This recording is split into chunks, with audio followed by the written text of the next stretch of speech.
Et ensuite, tu rebascules afficher l'intervenant. Attends, je vais refaire une autre fois.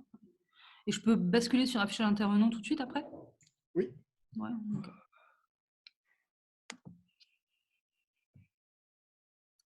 Super. Bonjour, bonjour. Alors aujourd'hui, je suis avec Sébastien Knight, que j'ai la chance de pouvoir interviewer, même si c'est à distance, on va dire que c'est presque pareil. Sébastien, c'est l'auteur d'un bouquin qui s'appelle Le secret des entrepreneurs libres, et plus récemment d'un autre livre qui est Profession entrepreneur libre.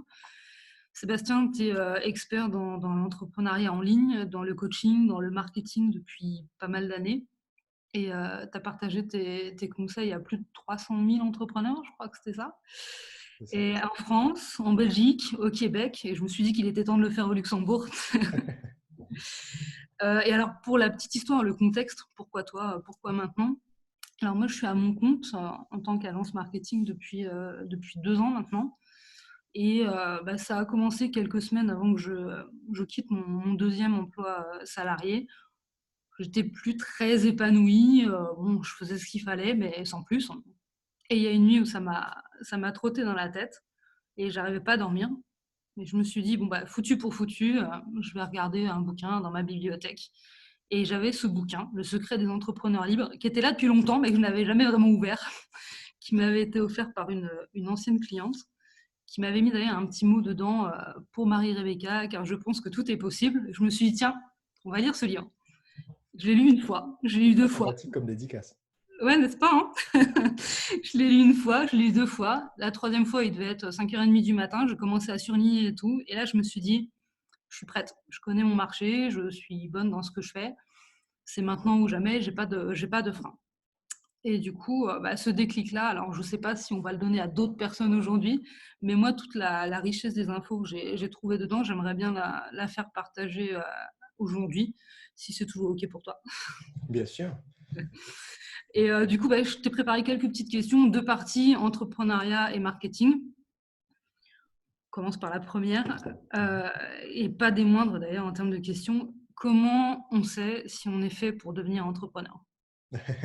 Alors, c'est une excellente question et qui est aussi cruciale qu'on soit au Luxembourg, à Paris, à Bruxelles ou à Yaoundé, c'est savoir si c'est fait pour nous.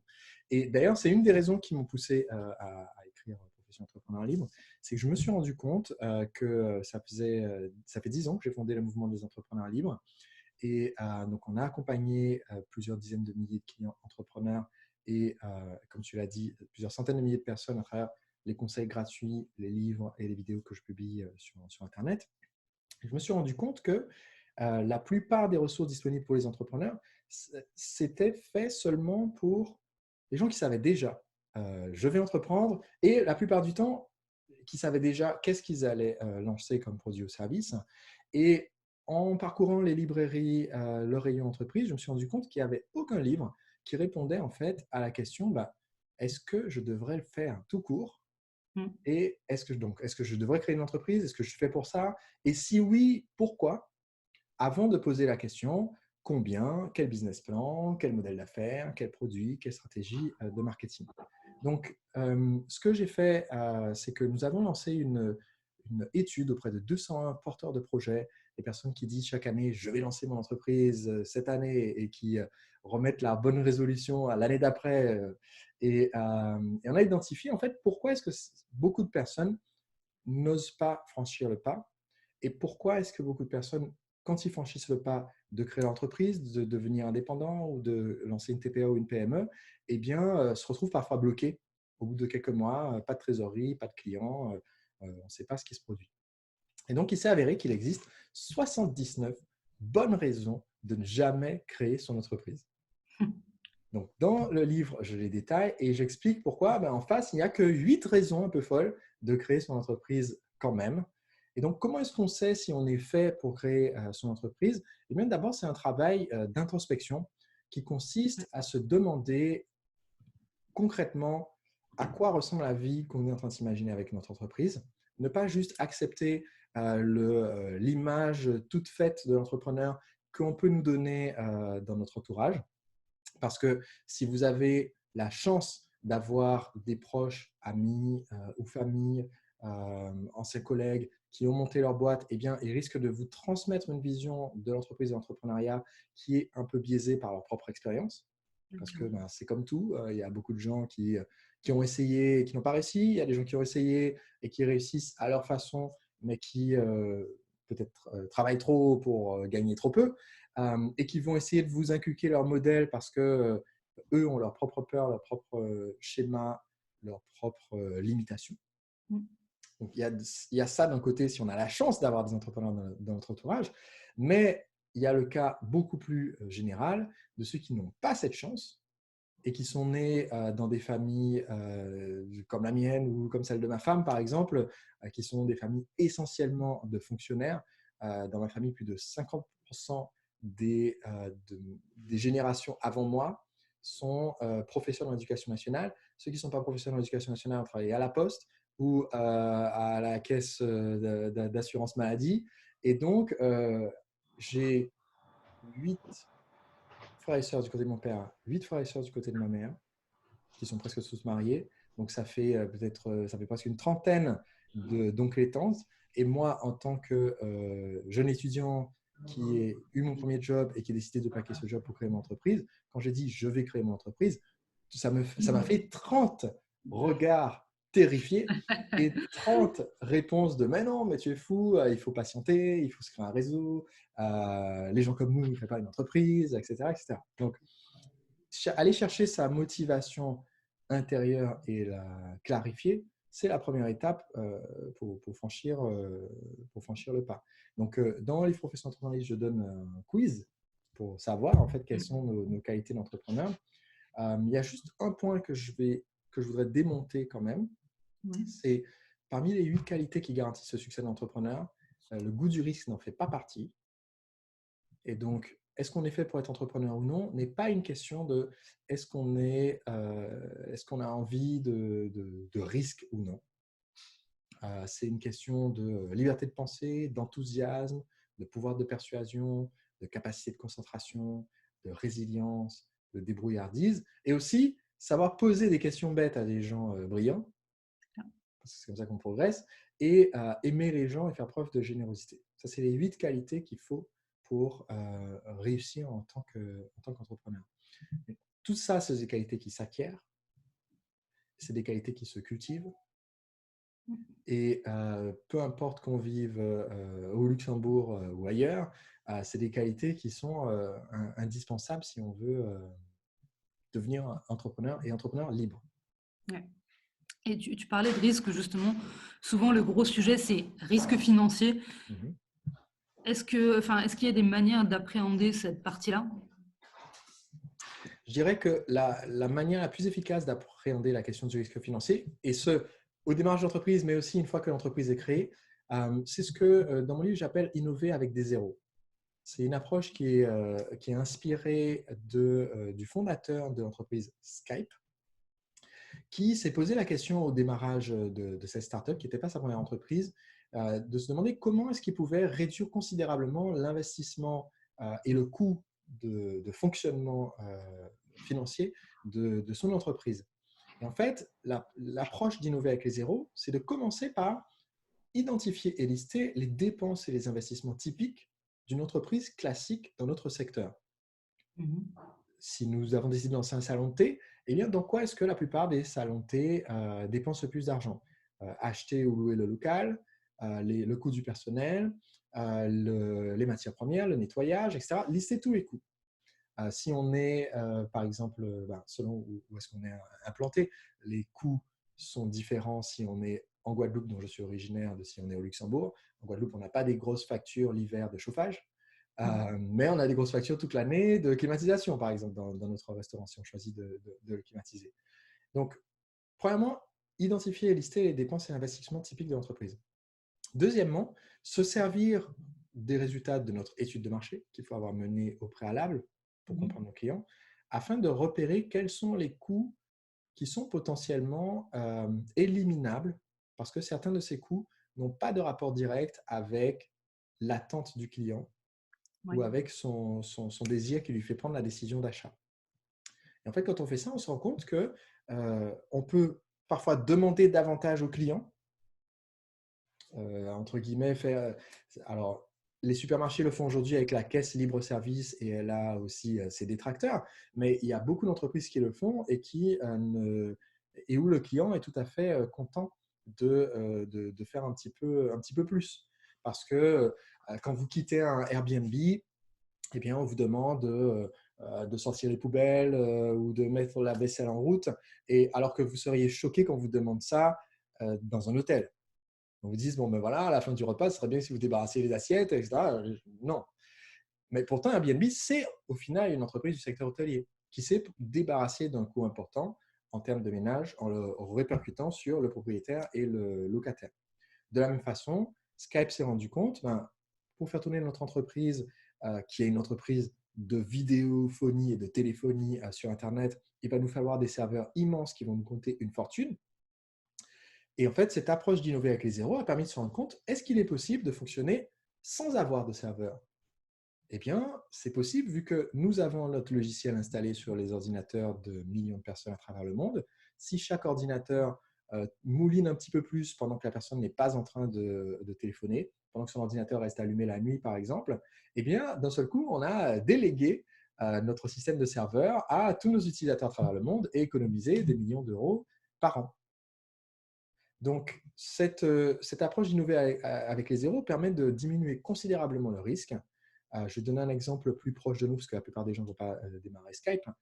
Mais quand j'ai créé mon école de danse latine, je me suis rendu compte, le coût numéro 1 pour une école de danse, c'est le local, l'acheter et rembourser un prêt ou payer un loyer. Qu'est-ce qu'il me faut comme local? Il me faut un endroit avec un parquet de bonne qualité, un miroir pour que les gens puissent se voir et un espace qui soit agréable, si possible hyper centré. Eh bien, j'ai trouvé un bar qui venait de se lancer en centre-ville. Ce n'était même pas un bar latino, c'est un bar espagnol. Je suis allé les voir en leur disant, une première fois, je suis allé les voir en leur disant, voilà, je me donné des cours sur ça, est-ce que ça vous intéresserait que je donne les cours? Vous avez un espace dans le bar où il y a un miroir, il y a du parquet, et je peux donner mes cours là, et comme ça, vous avez du monde qui vient gratos. Ils m'ont dit non, ça ne nous intéresse pas, ce n'est pas trop notre thème. Le mercredi d'après, je suis revenu avec 15 élèves derrière moi en disant, ben voilà, je cherche un endroit pour leur donner les cours parce que l'autre bar qui nous avait dit oui, ils ont des problèmes, ils sont fermés. Est-ce qu'on peut venir chez vous? Le gars a regardé son bar qui était vide. Il a regardé mes 15 élèves derrière moi et il a dit, ben ok. Et du coup, il s'est retrouvé avec 15 clients. Comme il y avait de l'animation, il y a d'autres personnes qui sont rentrées, qui ont commencé à prendre le verre. Et du coup, on a continué notre collaboration pendant des années par la suite. Et j'ai du coup remplacé mon loyer par zéro, une ligne zéro dans mon budget. Donc, d'un coup, mon profit pour l'entreprise est énormément supérieur à celui d'une entreprise classique dans le même secteur. Clairement.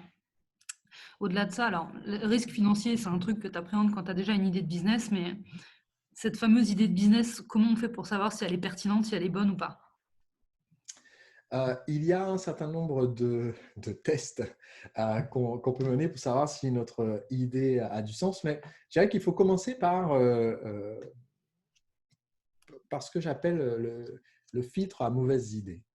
Alors, il y a 6 signes qu'on a une mauvaise idée. Le premier, c'est qu'on a peur d'en parler autour de nous. Ouais. On veut garder notre idée pour nous, qui est souvent liée au deuxième, la peur qu'on nous pique l'idée. Alors, ça fait maintenant, nous approchons de 20 000, donc ça fait plus de 15 000 clients entrepreneurs que nous avons accompagnés au mouvement des entrepreneurs libres, à travers les formations, consulting, séminaires au cours des 10 dernières années. Et en fait, je peux vous dire que ça n'arrive presque jamais que quelqu'un vienne en disant, voilà, j'ai peur de parler de mon idée et tout, est-ce que vous pouvez signer un accord de confidentialité avant d'en parler, etc. Ça n'arrive presque jamais que cette idée-là soit en fait une bonne idée intéressante sur le marché. Parce que c'est en interagissant avec les clients potentiels qu'on peut valider si on est dans la bonne direction ou pas. Qu'on peut sentir si, regarde, des gens commencent à essayer de chercher une porte d'issue pour sortir de cette conversation, ou si les gens sont fascinés et disent, ok, d'accord, mais combien ça coûte? Quand est-ce que ça sera disponible? Et donc, quand on a peur d'en parler ou quand on a peur qu'on nous pique notre idée, souvent, on a eu la même idée qui existe déjà et c'est juste qu'on est mal renseigné. Le troisième signe, c'est la peur de casser la magie. parce que évidemment, dans notre tête, c'est un peu comme le générique de l'émission, comment ça s'appelait, des Racines et des ailes, je crois, où on voyait des formes impossibles. Je me souviens plus de ce générique. Et oui, il y avait un triangle, un triangle de Penrose, par exemple, le triangle avec 3 angles droits, mais en fait, qui est possible, c'est une illusion d'optique. C'était que des illusions d'optique dans tout ce générique. Mais en fait, ou si on essaie de les construire en réalité, on se rend compte, mais en fait, ça ne tient pas debout. Et j'ai déjà rencontré des entrepreneurs, beaucoup dans le secteur des nouvelles technologies ou de l'innovation, des choses comme ça, qui ont une idée révolutionnaire, mais qui en fait, si on met leur idée à plat et qu'on pose des questions, ça les frustre parce que quand on pose des questions, ils disent non, mais tu comprends pas, tu comprends pas, tu comprends pas, mais c'est parce que l'idée, elle est tellement plus belle dans notre esprit que quand on la met sur papier, Ouais. et de dire ah oui, mais d'accord, mais ton truc, en fait, c'est mythique, ça existe déjà, c'est mythique.com, c'est un site de rencontre, il n'y a rien de différent. Ah non, mais c'est que les hommes vont faire ça. Donc, quatrième façon de détecter une mauvaise idée, c'est la peur d'aller trop lentement. Ouais. C'est quand on se dit il faut absolument que mon projet soit lancé là cette année parce que c'est là qu'il y a l'opportunité. Si on le lance l'année prochaine, il n'y aura plus la clientèle. Ça veut dire qu'il vaut mieux faire autre chose directement. Parce que ça prendra de toute façon plus de temps qu'on a prévu. Et s'il y a une telle urgence, ce qui est très présent dans le monde de la startup aujourd'hui, s'il y a une telle urgence, bien, c'est le signe qu'on n'est pas sur un marché pérenne et donc le risque est immense. Enfin, les deux derniers filtres, c'est est-ce que l'idée manque de logique? Ça, encore une fois, on ne peut le savoir qu'en parlant à d'autres personnes qui vont nous dire non, mais attends, en faisant un calcul en 2 secondes, on se rend compte que au prix où tu vas être obligé d'acheter ton produit, au prix où tu veux le commercialiser, sans compter l'équipe, le local, le machin, c'est juste pas possible. Et le 6e et dernier point, c'est ne pas avoir cherché à savoir si l'idée a déjà été exploitée.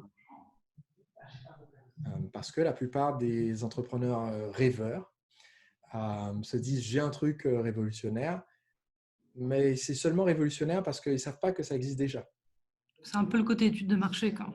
Et l'étude de marché nous permet de le savoir parce que dans l'étude de marché, on pose la question est-ce que vous avez déjà essayé des solutions similaires? Et on découvre ah bah tiens, zut, ça existe déjà.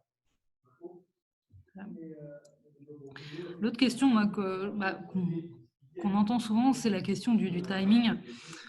Bah, tu as toujours plus ou moins un emploi salarié que tu gardes un peu comme un filet de sécurité. Est-ce qu'il y a un bon moment pour se lancer? Est-ce qu'il y a des éléments qu'on peut remarquer pour se dire tiens, s'il y a ça, ça va peut-être dire que maintenant je suis prêt? Alors ça va Moi, je ne suis pas dépendre. objective, hein, mais Ça va dépendre énormément de la personne, du coup. Il y a vraiment un spectre qui va de ceux qui. Les têtes brûlées d'un côté et les super prudents de l'autre côté. Et euh, du côté super prudent, par exemple, dans mon livre, je raconte l'histoire d'un de mes amis entrepreneurs qui a attendu que sa société fasse plus d'1 million de chiffre d'affaires par an. Il avait encore son job salarié parce qu'il voulait vraiment se sentir en sécurité du début à la fin, il avait ses craintes, etc. Et de l'autre côté, il y a des gens comme moi, par exemple, où pour moi, en fait, l'inconfort d'être dans un job dont je savais que ça ne me convenait pas, malgré le fait que j'avais fait 8 ans d'études pour avoir ce job, j'ai eu le job que je voulais, dans la boîte que je voulais, au salaire que je voulais. Au bout de 4 semaines, je me sentais incroyablement mal. Au bout de 4 mois, j'ai posé ma démission. Je ne savais même pas qu'est-ce que j'allais faire comme entreprise, mais c'est parce que euh, pour moi, et c'est personnel, ce n'est pas ma recommandation, pour moi, la notion de… je préfère un inconfort que j'ai choisi, ouais.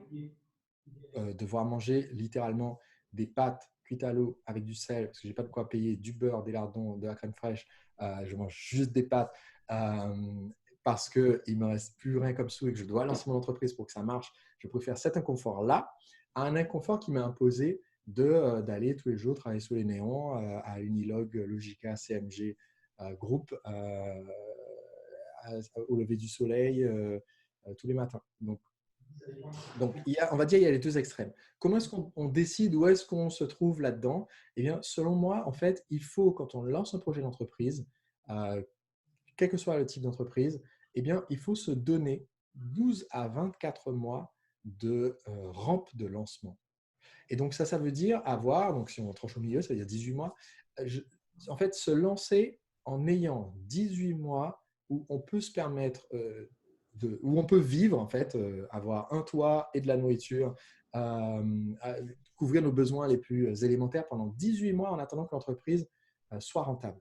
Alors, bien sûr, si on fait un lancement orchestré, on peut rendre notre entreprise rentable dès le premier jour où on vend notre produit ou service, mais on ne devrait pas, selon moi, mettre la pression où il faut absolument que le premier jour, notre entreprise nous permette de payer le prêt de la maison, l'école privée des enfants, le permis du plus grand, etc., etc., dès le premier jour.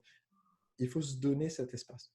Pour certains, ça veut dire accumuler pendant qu'on est dans notre job salarié en mettant le maximum d'argent de côté, en diminuant notre coût de vie, en mettant de côté pour avoir de quoi tenir en apnée, en ayant plaqué notre job et on mange doucement dans les réserves comme un écureuil au fil de l'hiver pour que l'entreprise se lance pendant qu'on est en train de manger nos réserves.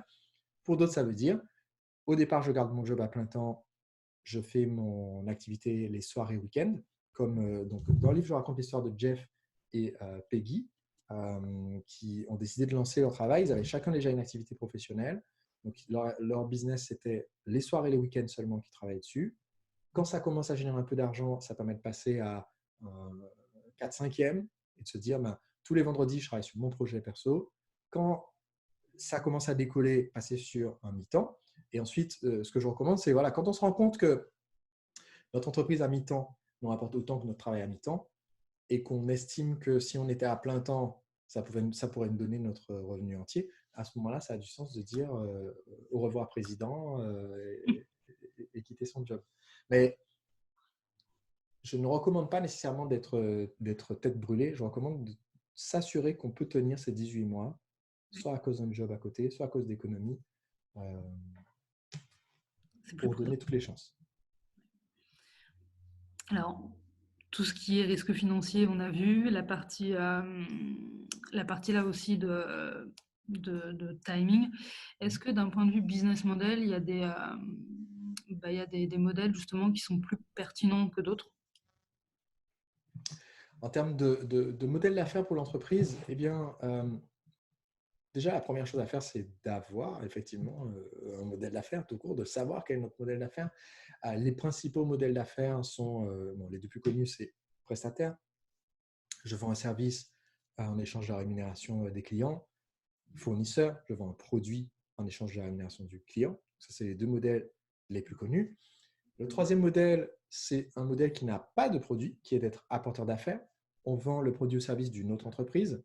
C'est le modèle de l'agent immobilier indépendant, le modèle du vendeur distributeur indépendant pour le marketing de réseau, ou le modèle de l'affilié sur Internet.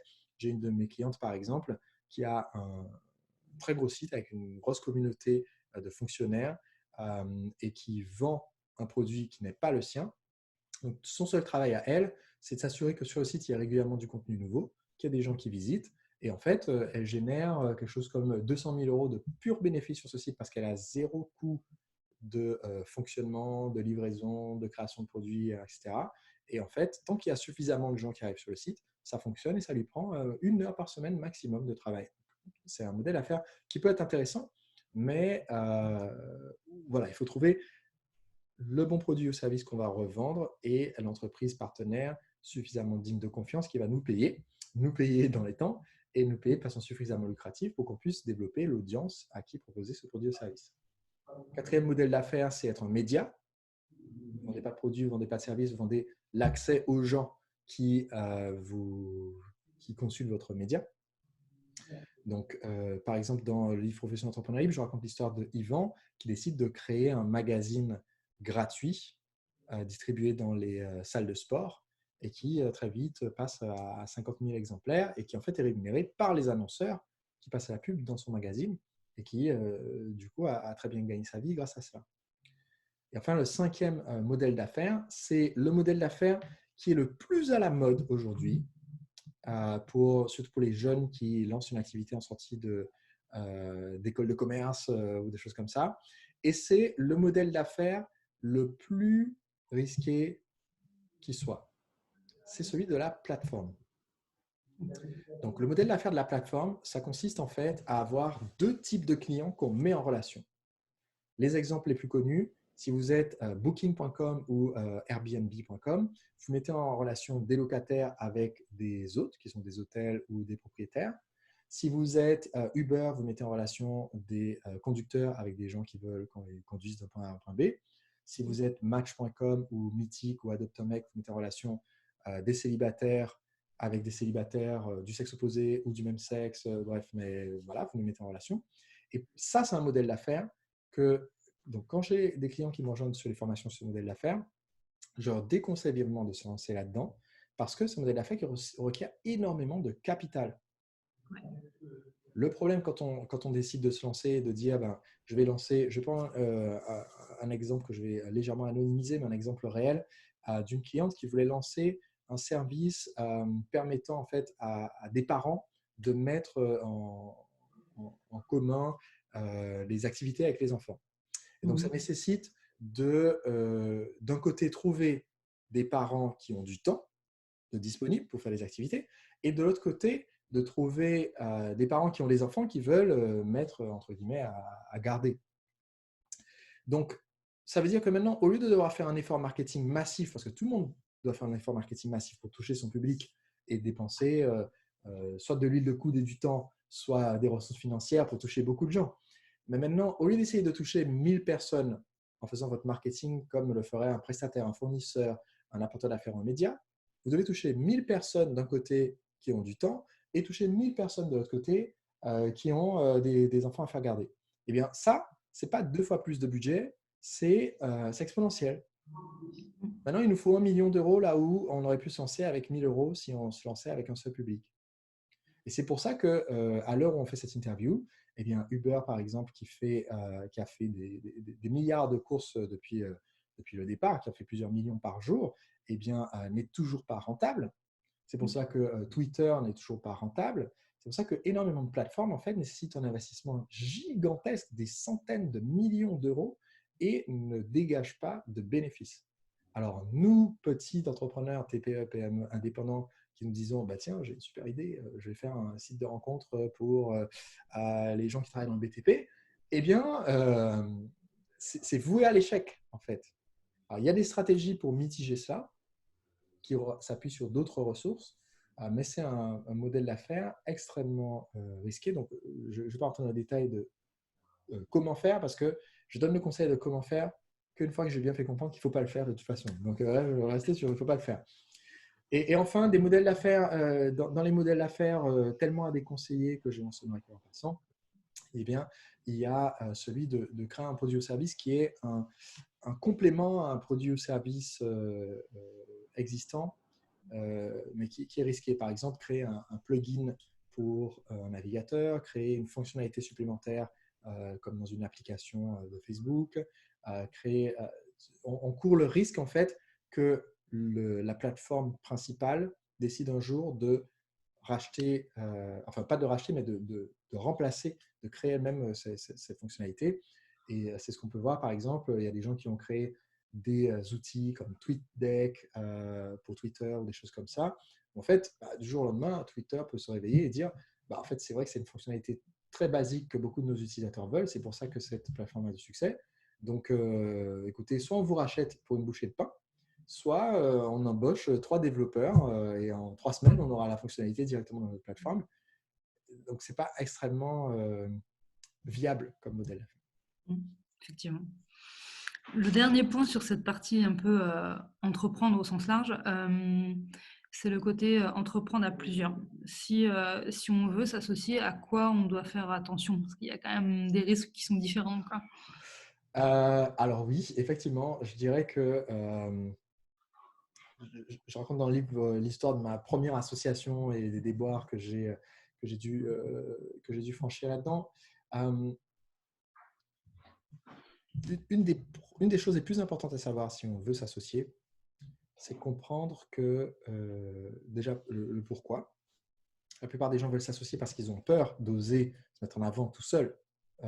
Je suis à la tête de mon projet, je le maîtrise. C'est beaucoup plus réconfortant de se dire on partage la responsabilité Et du coup, tout le monde se sent moins responsable parce que la responsabilité est partagée. Et, quelquefois, on risque de se retrouver associé avec des gens sans trop savoir, au final, si on posait la question, mais concrètement, qui est censé faire quoi? Et par exemple, dans ma première association, c'est ce qui s'est passé. J'avais 21 ans, je me suis associé avec mon ancien maître de stage et sa compagne. Et en écrivant mon livre Profession entrepreneuriale, où je raconte l'anecdote de cette société qu'on a lancée en Irlande et qui n'a jamais décollé, en écrivant le livre, je me suis rendu compte, pour la première fois, j'ai eu des clics.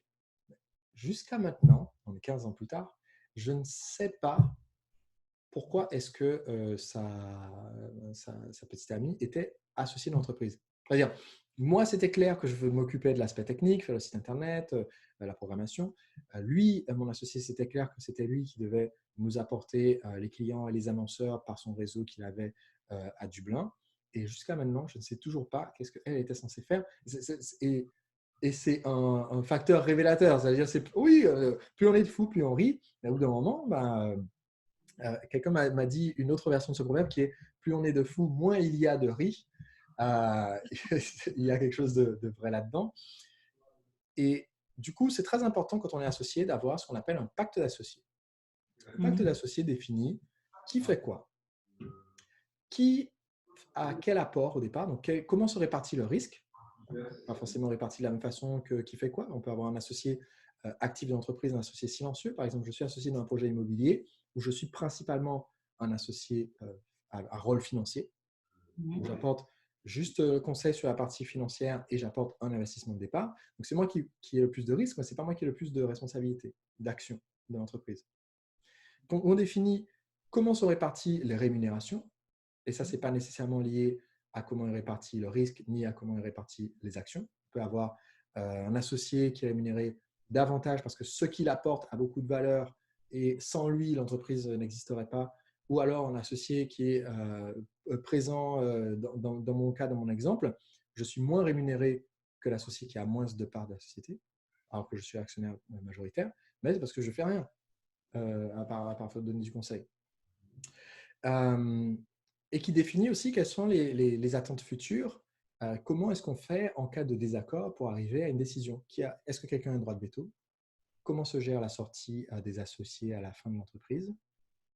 Avec par exemple la clause du gâteau que je développe dans Profession Entrepreneur Libre. La clause du gâteau, c'est n'importe quel associé peut décider on arrête de travailler ensemble. Et au moment où ils décident on arrête, eh bien, c'est comme quand on dit aux enfants de partager un gâteau. La seule façon de faire en sorte, j'ai 2 petites sœurs, la seule façon de faire en sorte que 2 enfants partagent un gâteau et qu'il n'y ait pas de dispute, c'est de leur enseigner la stratégie du gâteau. Il y en a un qui coupe et l'autre choisit. Alors, les 2-3 premières fois, celui qui coupe n'arrive pas à se projeter dans la tête de l'autre, donc il coupe une énorme part, une petite part, et l'autre dit je vais prendre la grosse part. Et du coup, celui qui a coupé est complètement déçu et ne comprend pas pourquoi il se retrouve avec la petite part, mais au bout de 2-3 fois, c'est bon, ils comprennent que c'est dans leur intérêt de couper de façon équitable, parce que comme c'est l'autre qui choisit, on ne peut pas le forcer à prendre la petite part. Et bien, c'est la même chose entre les associés. La clause du gâteau, c'est supposons que toi, Marie-Rebecca, et moi, Sébastien, nous sommes associés à 75-25 dans une entreprise. Tu as 75% des parts, j'en ai 25%. Je décide de partir. Eh bien, je vais dire combien je pense que vaut l'entreprise, combien vaut une part dans l'entreprise. Je vais dire, je pense que l'entreprise a une valeur totale de 1 million d'euros. Et donc, je pense que mes parts, j'ai 25%, valent 250 000, et je pense que les tiennes valent 750 000. Et maintenant, une fois que j'ai annoncé la valeur, c'est moi qui veux partir, tu décides qui part. C'est-à-dire que soit tu peux décider de me racheter les parts, c'est moi qui ai dit, j'ai dit que mes parts valaient 250 000 euros, donc tu peux dire, ok, ouais, si tu penses que ça vaut que ça, je les prends tout de suite. Et tu signes le chèque et je m'en vais. Je suis tenu par notre pacte d'associés d'accepter cette offre puisque c'est une offre que tu as fait au prix que j'ai annoncé. Ouais. Ou alors, tu peux dire, ah ouais, tu penses que ça vaut 1 million d'euros? Eh bien, dans ce cas-là, Sébastien, je te vends mes parts, 750 000. Et comme c'est moi qui ai annoncé la valeur, je suis tenu de te racheter à la valeur que j'ai annoncée. Donc, cette clause du gâteau force celui qui part à faire une évaluation la plus objective possible parce qu'il sait qu'il peut se retrouver soit forcé de vendre, soit forcé d'acheter à la valeur que lui-même a annoncée. Donc, tout ça, le pacte d'associés, c'est quelque chose d'hyper important pour gérer une sortie positive de l'entreprise qui peut se faire 1 an plus tard, 5 ans plus tard, 10 ans plus tard ou beaucoup plus longtemps. Et le dernier facteur, c'est avant de signer tout ça et d'immatriculer l'entreprise, se souvenir de cette citation de mon ami et mentor Annie Pratt. Annie est une femme entrepreneur avec un parcours formidable. Sa famille est à l'origine de la fondation de l'entreprise The Coffee Bean and Tea Leaf, qui est un des concurrents de Starbucks dans le monde entier. Et elle a développé l'entreprise. Quand elle est entrée dans l'entreprise, elle était ado, on l'a mis dans un poste de responsabilité, elle a dû apprendre sur le tas. L'entreprise avait 7 boutiques et aujourd'hui, ils ont plus de 1000 boutiques à travers le monde. Ils ont revendu l'entreprise. Et en fait, ce que Annie Pratt dit, c'est que la meilleure façon de prédire la performance d'une équipe, la performance future d'une équipe, c'est de regarder la performance passée. Et donc, quand on va se mettre avec des associés, c'est très important de se demander si nos associés ont le pédigré qui prouve la compétence et la performance nécessaires par rapport à ce qu'on est en train de monter. On est en train de monter une startup, on a l'intention un jour de finir par être racheté par Google ou Facebook pour 1,5 milliard. Est-ce qu'il y a quelqu'un dans ce groupe qui a déjà eu une expérience similaire? Si la réponse est non, il faut aller chercher ce savoir-faire. S'il y en a un webmaster dans notre association parce qu'on a besoin de quelqu'un sur le plan technique, est-ce qu'il a l'expérience d'avoir monté des projets similaires? Si non, est-ce que c'est la bonne personne ou est-ce qu'il ne me faut pas un autre associé à la place de celui-là?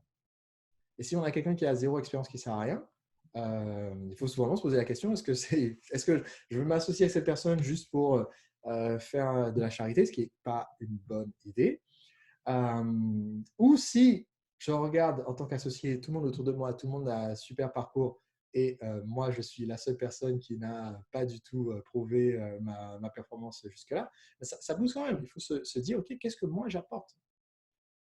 Donc, c'est ça paradoxal de dire il faut que les gens avec qui on travaille aient tous montré de super performance, surtout quand soi-même on se lance, peut-être qu'on n'a pas encore montré, mais il faut oser faire face à la réalité.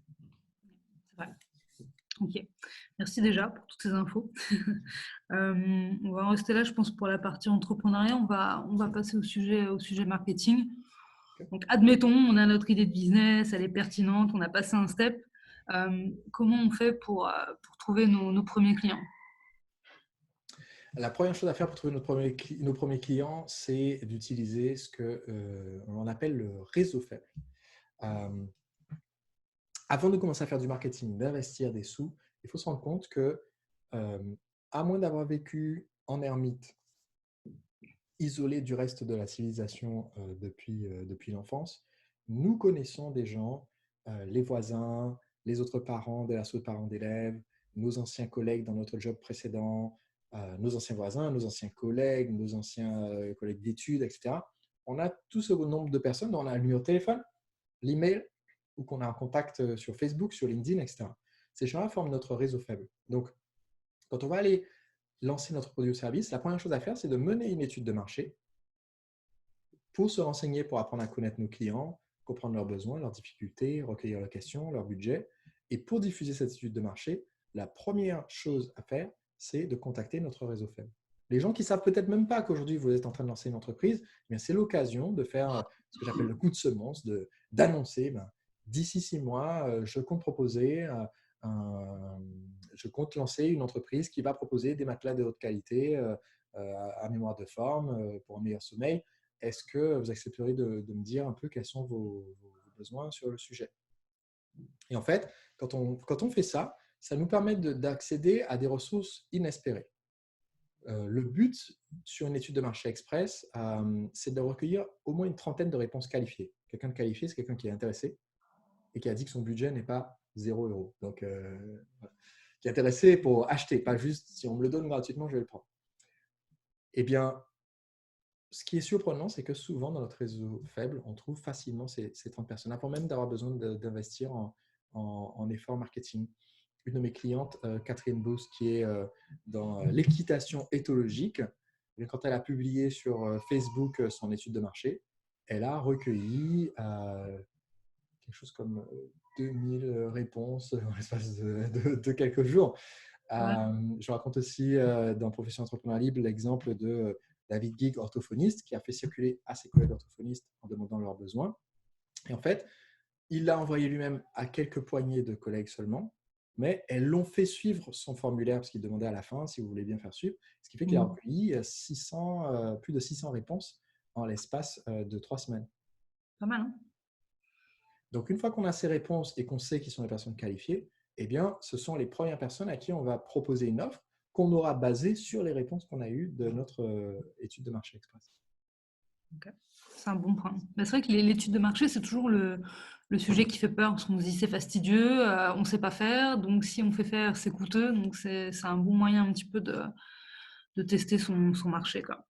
Effectivement, ça peut être coûteux, hein, des études de marché. Il y a des entreprises de consulting qui vont vous les facturer 20 000 euros pour faire votre étude de marché, vous remettre un rapport, mais on va mettre un rapport, on va dire très générique, qui va dire à Nantes, il y a principalement une population qui est entre tel âge et tel âge, les gens sont plus ou moins citadins, plus ou moins mobiles, combien utilisent Android, combien utilisent iOS, mais ils ne vont pas vous dire les gens qui achètent aujourd'hui des matelas à mémoire de forme le font principalement pour leurs enfants. La taille de… Non, il ne faut pas vous dire ça. Donc, c'est pour ça que dans Profession Entrepreneur Libre, le processus que j'enseigne s'appelle l'étude de marché express. Et l'idée, en fait, c'est un questionnaire qui ne pose que les questions dont les réponses vont influer directement sur notre plan d'affaires et sur ce que nous allons vendre. Et donc, c'est extrêmement important de se dire, en fait, en matière de marketing, on ne veut pas juste communiquer et faire des choses pour être actif. Il nous faut un plan d'action. Il faut que ce plan d'action soit réfléchi. Et quand on pose une question au client, on pose une question parce que la réponse va influer sur notre communication par la suite, sur notre offre.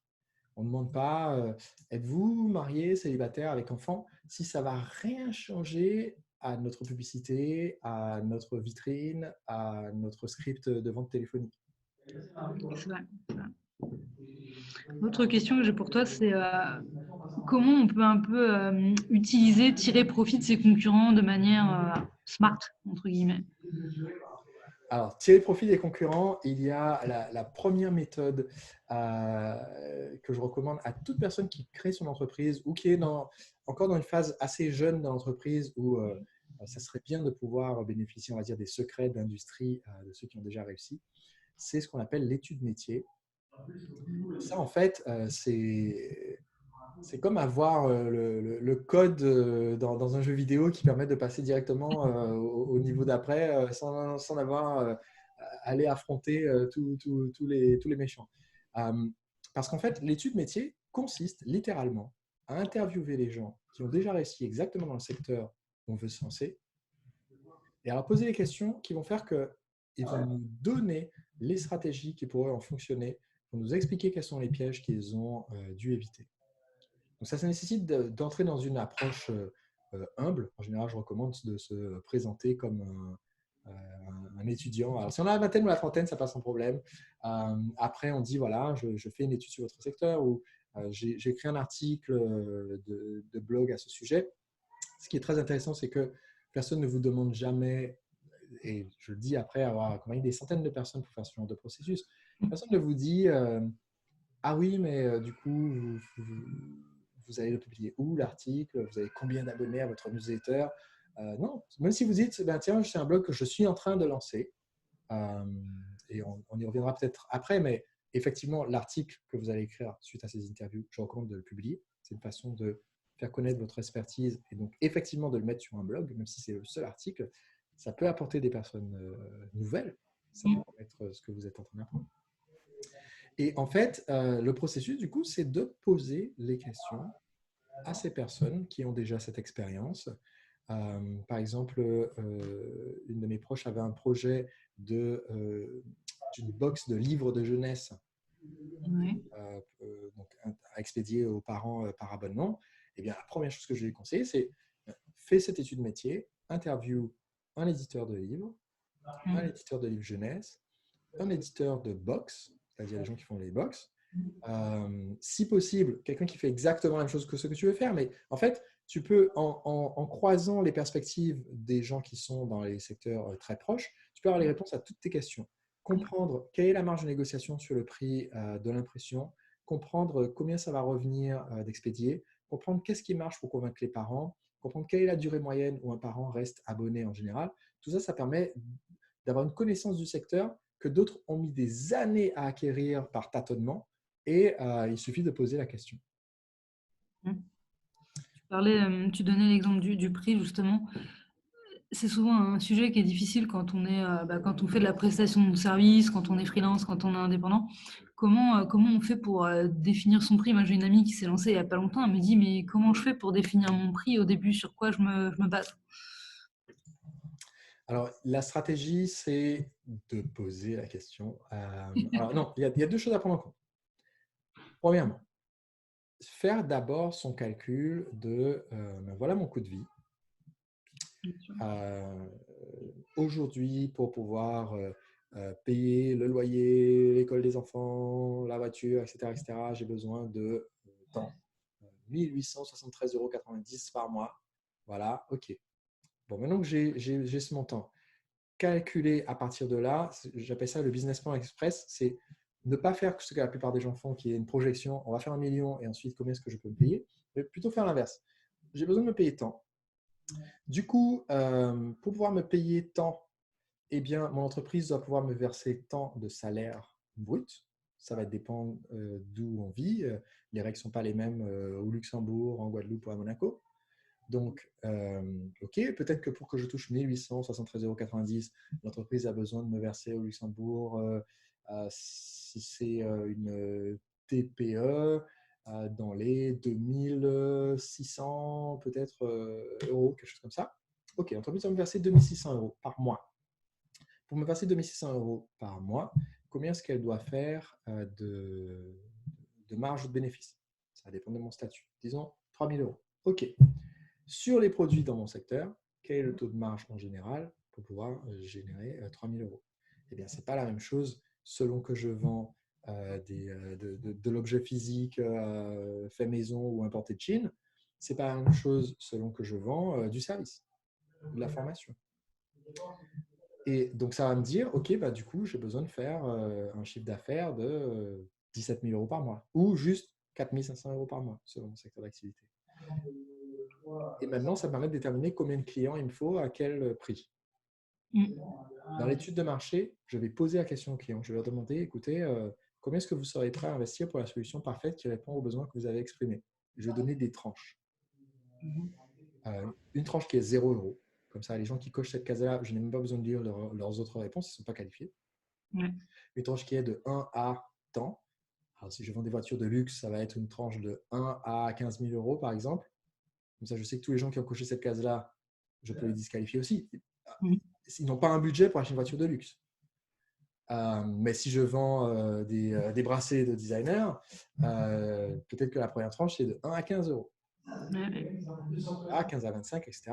Et du coup, une fois que j'ai mes réponses, eh bien, je vais avoir une approche qui est particulière. J'explique le pourquoi des recherches qui expliquent ça dans mon livre. Mais en fait, l'approche, c'est de ne pas choisir la tranche qui a le plus de réponses. Ouais. Parce que avoir 100 clients à 10 € l'unité, ce n'est pas aussi intéressant que d'avoir 20 clients à 1 000 € l'unité. C'est sûr. Parce que dans le cas, j'ai 1 000 € en poche, dans le cas, j'ai 20 clients à 1 000, donc j'ai 20 000 € en poche. Ils sont moins nombreux en plus et ils sont plus rentables. Donc, c'est des meilleurs clients qui vont prendre moins de temps à gérer. Je ne vais pas non plus prendre l'option qui génère le plus de chiffre d'affaires. Je vais calculer le bénéfice. Et je vais prendre, donc une fois que je sais quelle est la tranche qui génère le plus de bénéfices, mais je vais facturer juste un peu plus que ça. Donc, je vais facturer la tranche dessus.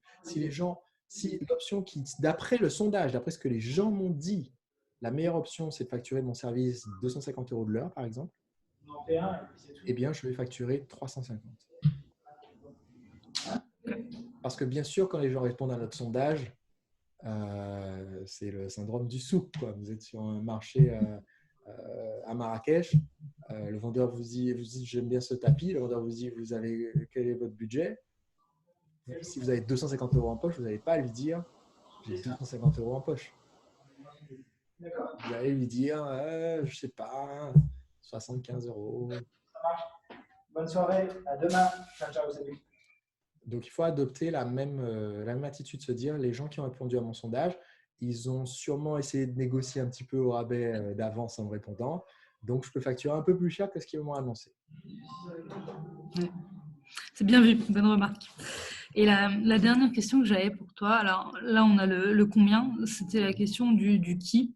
Comment on définit ces buyers personas, ces clients types?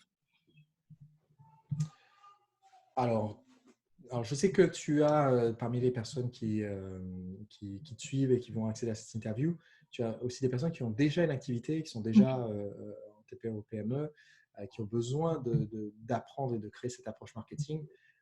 Quand on a déjà l'activité, c'est particulièrement facile de faire cette étude de marché parce qu'on a les clients sous la main. On peut littéralement leur demander, est-ce que je peux prendre quelques minutes? J'ai juste quelques questions rapidement.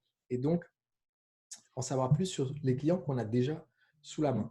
Et ça, c'est bien parce que ça va nous permettre de voir, de nous rendre compte que les clients les plus rentables et les plus sympathiques, souvent il y a une corrélation importante entre les deux d'ailleurs, les clients les plus rentables et les plus sympathiques ont des points en commun qu'on n'avait pas identifiés.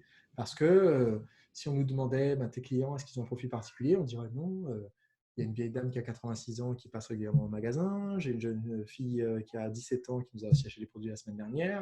Donc, il y a vraiment tous les âges, un peu tout, etc. Mais en réalité, quand on va analyser les clients, on va se rendre compte, dans notre boutique, on a certes, je vais prendre l'exemple concret d'une de mes clientes qui vend des accessoires de broderie. Elle a quelque chose comme 3000 produits en référence. Sur les 3000 produits, il y en a 30 qui font 50% de son bénéfice à l'année. Donc, je ne vais pas regarder tous les clients et toutes les clientes qui rentrent dans la boutique. Je vais regarder qui achète mes 30 produits. Et étonnamment, quand je regarde mes 30 produits, je n'ai plus la vieille dame de 96 ans, je n'ai plus la jeune fille de 16 ans. En fait, mes 30 produits sont achetés quasiment exclusivement par des mères de famille qui ont entre 37 et 43 ans, qui habitent en ville, qui ont un travail de bureau, qui viennent en voiture, qui écoutent du Charles Aznavour, qu'en sais-je. Et donc, en fait, à mesure que je pioche dans ma clientèle les clients les plus rentables, les plus sympathiques, avec lesquels c'est plus facile de travailler, je me rends compte qu'ils ont un nombre de points communs importants. Et du coup, je vais juste changer mon marketing dorénavant pour parler à cette cliente imaginaire qui a tous les points en commun. Alors évidemment, elle n'existe pas en vrai. Oui, bien sûr. Quand je disais tous ces points communs, eh bien, si on regarde les personnes en réalité, j'ai effectivement une femme de 37 ans qui travaille en ville, qui vient en voiture, mais qui écoute que du rock'n'roll alternative. Et de l'autre côté, j'ai effectivement celle qui écoute Charles Aznavour, mais elle a beaucoup plus que 43 ans. Mais je vais parler à cette personne imaginaire qui se trouve au centre de tous ces points communs. Et ce qui va se passer, c'est que je vais attirer beaucoup plus de toutes ces personnes qui sont proches, qui ont 80% de traits en commun avec j'ai appelé personnage, j'appelle avatar, mon profil de client imaginaire. Et au bout de quelques années, alors ça finit toujours par arriver qu'on finit par croiser quelqu'un qui vient nous voir, mais ça m'est arrivé, un gars qui est venu me voir qui m'a dit tiens, j'ai écouté une de tes vidéos et en fait c'était exactement moi, c'est-à-dire il portait même le prénom que j'avais donné à cette personne imaginaire. C'était le même? Oui, il portait le même prénom. Il dit voilà, pour ce produit, dans un exemple d'une conférence que j'avais donnée, j'avais dit voilà, ça c'est un produit, ça s'adresse à Mohamed qui a 27 ans, qui travaille en région parisienne dans un job de bureau, qui porte un costard tous les jours, etc. Et un jour, j'ai eu Mohamed qui est venu me voir qui m'a dit c'était ma vie en fait, ta description. Drôle. Voilà. Mais pour autant, j'ai eu beaucoup d'autres personnes, des Jean-Philippe, des Charles-Édouard, des gens qui n'habitaient pas en région parisienne mais à Lille et qui étaient exactement identiques au reste du profil. Et quand les gens se reconnaissent à 80% dans la description, eh bien, ils disent ça me parle. Ils éliminent les 20% qui ne collent pas. Tu te projettes, ouais, c'est vrai. Super. On a fait le tour. On a vu pas mal de choses. Je te dis déjà merci. Parce que moi, je sais qu'à l'époque, ce que j'avais beaucoup aimé dans tes livres, et c'est bizarrement exactement comme ça que tu es en vrai, c'est le côté concret. En fait, tu as des exemples, tu as toujours des parallèles, des comparaisons, et c'est ça qui permet de se projeter. Donc, c'était chouette. Je pense que ça va servir et à des entrepreneurs en devenir et à des entrepreneurs déjà installés. Donc, merci encore. Merci à toi, Marie-Rebecca. Et je pense qu'effectivement, voilà, que ce soit les entrepreneurs en herbe ou ceux qui sont plus confirmés, qui nous écoutent, en fait, à partir du moment où on se rend compte qu'il nous faut une stratégie et on crée cette stratégie de, premièrement, réfléchir aux clients, écouter les clients, écouter leurs besoins, ne pas se dire, bah là, il faut que je fasse une offre pour faire entrer du chiffre d'affaires cette semaine et puis on s'en fout de demain, mais au contraire se dire, en fait, je crée une relation dans le long terme avec ces clients. Ça veut dire qu'il me faut un marketing qui perdure dans le temps, une séquence qui s'occupe des clients pour faire une offre qui leur convienne et continuer de faire des offres qui leur conviennent dans le temps. C'est comme ça qu'on développe une activité qui devient après nationale, internationale, multinationale, ou du moins qui nous permet de bien en vivre et de devenir un entrepreneur libre. C'est vrai. Si les gens qui écoutent la vidéo veulent aller plus loin, comment on peut faire pour suivre tes formations, commander tes bouquins, comment ça se passe? Alors, j'ai deux ressources que je recommanderais. Oui, nous faisons donc au Mouvement des entrepreneurs libres des formations et du consulting. Mais si quelqu'un veut démarrer là tout de suite et avoir accès à des ressources avant d'investir les sommes importantes que représente une formation ou un consulting, la première ressource, c'est le livre Profession entrepreneur libre. Il est disponible dans toutes les librairies, y compris au Luxembourg, en livre papier, mais aussi en Kindle. Et d'ici à ce que l'interview soit publiée, très certainement en livre audio également. Et la deuxième ressource, c'est en fait, j'organise un atelier sur Internet qui s'appelle 15 jours pour gagner votre liberté en vous mettant à votre compte. Et en fait, c'est un atelier avec un accompagnement sur Internet pour aider à trouver son idée, son public, à créer son offre, à lancer l'activité. Dans le cadre de l'atelier, je donne aussi accès à un documentaire qui s'intitule Profession entrepreneur libre, qui permet d'avoir l'inspiration de ces personnes qui ont lancé leur activité, de voir ce qu'elles ont utilisé comme méthode pour sortir du métro boulot dodo et pour que l'entreprise marche. Et en fait, cet atelier il est entièrement gratuit. Je te donnerai le lien d'accès gratuit pour recevoir le film documentaire et l'accès à l'atelier et au conseil gratuitement. Donc, c'est les deux ressources que je recommanderais aussi bien aux entrepreneurs en herbe qu'aux entrepreneurs plus confirmés. Super. Merci beaucoup, Sébastien. Et puis, à bientôt dans un prochain bouquin, peut-être. J'espère. Je continue d'en écrire. C'est mon 7e. J'en ai écrit 2 de plus depuis. Un livre pour enfants. Travailler à l'entrepreneur. Un livre de citations. Donc, ça sera certainement l'occasion d'une prochaine interview. Affaire à suivre. Merci, Sébastien. Merci, Marie-Rebecca. Salut. Au revoir. C'était sympa. Merci.